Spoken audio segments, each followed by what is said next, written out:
First update में आपका स्वागत है। मैं पत्रकार नवीन इनामदार।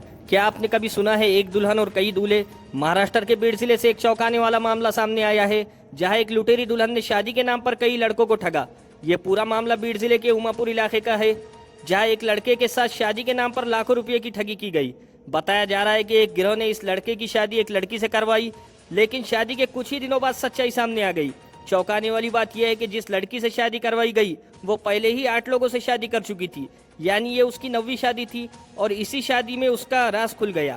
ये गिरोह भोले भाले लड़कों को निशाना बनाता था और फर्जी रिश्ते दिखाकर शादी करवाता था और फिर कुछ ही समय में पैसे और गहने लेकर फरार हो जाता था। धोखा खाए लड़के ने जब सच्चाई जानी तो वो पूरी तरह से टूट गया और हताश होकर पुलिस में शिकायत दर्ज करवाई। अब इस मामले में पुलिस ने जांच शुरू कर दी है और इस पूरे गिरोह का पर्दाफाश करने की कोशिश जारी है। धन्यवाद। ती मुलगी काही 8 लग्न झालेली होती, ती काय त्याच्यात नव्हती आणि ह्यांना टिकून द्यायची नव्हती। त्यांनी एकदम फसवणूक करून माझ्या भावाला, माझा भाऊ एकलाच इथं राहतो, मी पुण्याला राहतो, त्यांनी एकदम माझ्या भावाला एकला गाठून अशी फसवणूक केली गणेश अंदुरे आणि राधा अंदुरे आणि त्याची बायको भारती गुमास्ते यांनी फसवणूक करून ती घेऊन गेली माझ्या भावाला।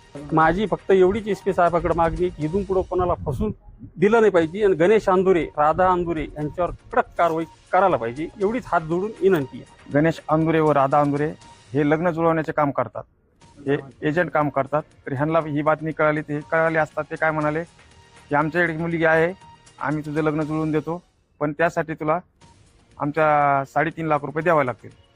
तर हा नाही करता 3,01,000 आमचा व्यवहार झाला। ह्या प्रकारे की तिने मला कळवलं की माझे पहिले 8 लग्न झालेले आहेत, त्याचे पुरावे पण आहेत माझ्याकडे।